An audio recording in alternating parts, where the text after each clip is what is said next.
On an ordinary afternoon, when the light was soft and the air carried that strange stillness that comes just before evening, Renata saw something that stopped her in her tracks.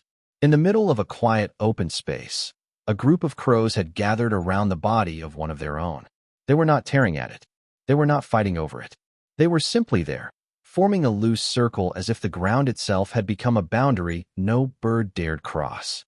The scene felt almost sacred, and for a moment she could only watch, unsure whether she was witnessing grief, caution, or some ancient instinct we humans have never really learned to name. The crows moved with unsettling restraint. A few shifted position. One tilted its head and stared down at the still body. Others gave low, rough calls that seemed more like warnings than noise, as if they were speaking in a language built from tension. Renata later recalled how silent everything else felt around them, as though the world had agreed to hold its breath. It was the kind of moment that makes a person question what they believe about animals, intelligence, and even emotion itself. What made the scene more disturbing was not just the dead bird, but the way the living ones behaved around it. They did not panic. They did not flee. They observed. They waited. And in that waiting, something deeper seemed to be happening, something beyond simple instinct. To Renata, it looked almost like a funeral. Not a human one, with ceremony and tears, but a gathering shaped by recognition, memory, and maybe even judgment.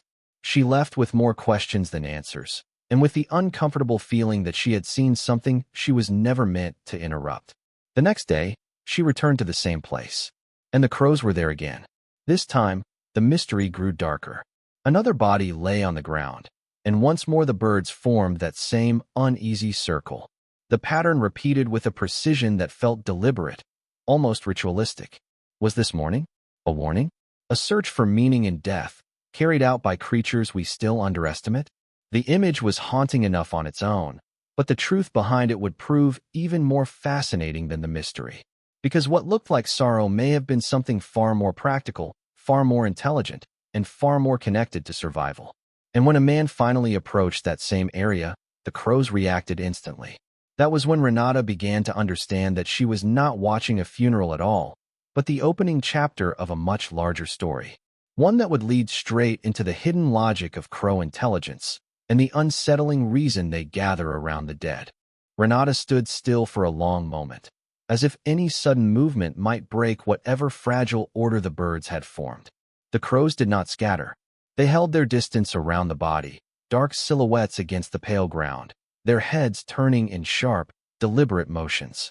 Every now and then one would emit a low, rough call, and another would answer from a nearby branch or fence line, as though the message was being passed through the air in code. It did not feel random. It felt organized. She had expected noise, panic, maybe even aggression. Instead, there was restraint. The scene had the eerie calm of something deeply meaningful, but impossible to translate. "What are you doing?" she whispered, almost to herself. The birds gave no answer, only watched. And then, as quietly as they had assembled, they shifted position, not toward the body, but around it, circling the space like investigators measuring the edges of a crime scene. The next afternoon, curiosity pulled Renata back to the same place. She found the crows there again. This time, another dark shape lay on the ground nearby, and the pattern repeated. A gathering, a pause, a tight ring of watchful eyes. To anyone passing by, it could have looked like mourning. To Renata, it looked almost ceremonial, as if the birds were paying respects to the dead. But the longer she observed, the clearer it became that the crows were not simply lingering. They were reading the scene. Scientists have found that crows do not react to death the way humans do, but they are far from indifferent. A dead crow can signal danger, a predator nearby, poison in the area, or a threat linked to a specific place. And crows are remarkably good at remembering. They recognize faces. They remember locations. They learn from one another, passing on warnings through their group with astonishing speed. What seems like grief is often intelligence in motion. That is what makes their behavior so unsettling. They are not just witnesses. They are students. Every death becomes information. Every risky encounter becomes shared knowledge. In a world where survival depends on reading patterns quickly, the body on the ground is not just a loss. It is a message. Then, almost on cue, a man appeared at the edge of the field. The crows changed instantly. Wings tightened. Calls sharpened. The air seemed to tense around them. Renata watched the birds react before the man even spoke, and when he approached, the reason slowly emerged. The area had been treated with poison for pest control. The crows had not gathered to mourn in any human sense. They had gathered to investigate what had killed their own. And once they found it, they remembered. Which leaves one unsettling question hanging in the silence after the birds have gone. If crows can learn so much from death, what exactly are they learning every time they watch us alive? Renata stood back from the scene, almost afraid that stepping closer might break whatever fragile order the crows had created. The birds kept their distance from the body, circling the area in loose formation, landing on fence posts, low branches, and the edge of the road, as if the ground itself had become a place of warning. Their calls were quiet but restless, not the sharp noise people often imagine from crows, but something lower, more controlled. A kind of tension moved through them all at once, as if each bird was reading the others before deciding what to do next. She whispered to herself, "This feels like a ceremony." And in a way it did, but it was not a human ceremony. There was no tenderness in the familiar sense, no touching, no visible attempt to comfort the dead. What Renata saw instead was something colder and perhaps more useful: attention. The crows were not simply gathered around death. They were studying it. That idea becomes even more unsettling when you realize how much a crow can remember. These birds do not just react to what they see in the moment. They store details. A face, a place, a pattern of danger. Scientists have observed that crows can recognize human faces associated with threats and may remember them for years. If one bird is harmed, others can learn from it quickly, not through magic, but through social intelligence. One warning becomes many. One death becomes a lesson. Renata looked at the empty ground and then back at the birds, trying to understand what they were doing there for so long. The answer, slowly, began to reveal itself. When a crow encounters a dead companion, it may be testing the environment for danger, checking for predators, toxins, or anything unusual that could explain the loss. In this sense, the gathering is not mourning in the human sense. It is evidence collection. A silent meeting where the living try to decode the reason one of their own did not survive. And that is what makes the scene so haunting. The crows appear to be honoring the dead, but they are also protecting the living. They are turning loss into information. Then, as if to prove the point, a man appeared nearby, and the entire flock changed at once. Heads snapped in his direction. Wings tensed. The air seemed to sharpen. Renata noticed how fast they responded, how instantly the group shifted from stillness to alertness. Later, she would learn why this place had been treated with poison for pest control. The mystery was not supernatural at all. Still, the behavior felt extraordinary. Because when crows gather around the dead, they are not just witnessing death. They are learning how to survive the next one. And if they can remember the danger that took a life, what else might they remember about the world around you? By the time Renata returned, the afternoon light had changed. The same stretch of ground looked almost ordinary again, but the crows had not left it alone. They were there in the trees, on the fence posts, on the power lines above the road, watching the open patch below with attention that felt impossible to ignore. And when she stepped closer, the birds answered at once with sharp, uneasy calls that rose and fell like a coded alarm. She slowed down, every instinct telling her she was entering a place that meant something to them. Near the center of the clearing, another dark shape lay still against the soil. This time, Renata did not rush to name what she was seeing. She only noticed the pattern, the gathering, the distance, the silence between sounds. The crows never crowded the body. They circled the space instead, as if the real subject of their attention was not death itself, but everything death might reveal. That is where the truth begins to emerge. Crows are not helpless witnesses. They are collectors of information. When one of them dies, the others do not simply grieve in the human sense. They study. They remember.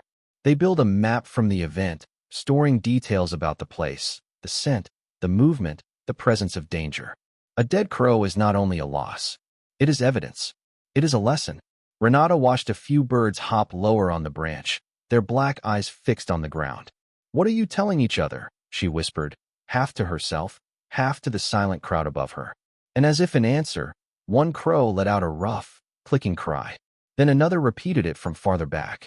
The sound traveled quickly through the flock, and the whole group seemed to tighten, as though a message had just passed from one mind to many. This is what makes crow funerals so unsettling and so brilliant. They are not ceremonies in the human sense, but they can look like one because they serve a deeper purpose: survival through shared intelligence. If one bird encounters poison, traps, predators, or a threatening human, that experience can spread. The next crow to arrive is not starting from zero. It is inheriting warning. And then came the moment that changed everything.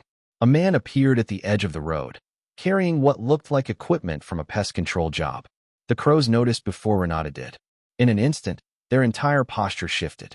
The calls sharpened. A few birds launched upward. Others froze, heads angled, reading the scene with unsettling precision. It was no ritual for the dead anymore. It was a live assessment of danger. Renata understood then that the mystery was bigger than grief. Something in this place had poisoned the birds, and the crows had come back not only to gather, but to remember, to warn, to learn. And if they could recognize a threat so quickly, what else might they be noticing about the world around them, and about the people who move through it without ever realizing they're being watched? By the time the man arrived, everything about the scene had changed. The air still felt heavy, the crows still held their distance, but their stillness was no longer passive. It was alert, measured, as if dozens of dark eyes had been waiting for this one final piece of the puzzle to move into place. Renata watched from a few steps back as the birds tightened their attention around him, not with chaos, but with intention. A few lifted off from the ground, circling overhead. Others called out in sharp, guttural notes that sounded less like noise and more like a signal. And then she noticed what the man noticed too. The area had been treated, poisoned for pest control. Whatever had happened here was not random. The dead birds were not victims of a mystery in the supernatural sense. They were evidence, clues left in plain sight.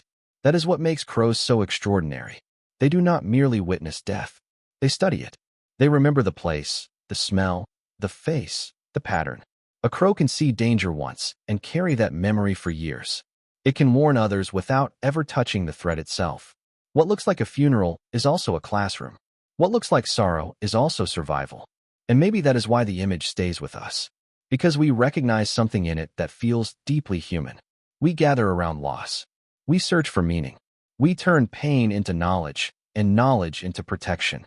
The crows do the same, only with a precision we are still trying to understand. Renata left that place with a different kind of silence inside her. Not the silence of confusion anymore, but the silence of respect. She had not witnessed a bird funeral in the way people imagine it. She had witnessed intelligence responding to mortality, a species using death to map the living world with terrifying accuracy. So the next time you hear crows calling in the distance, ask yourself this: are they simply watching, or are they remembering?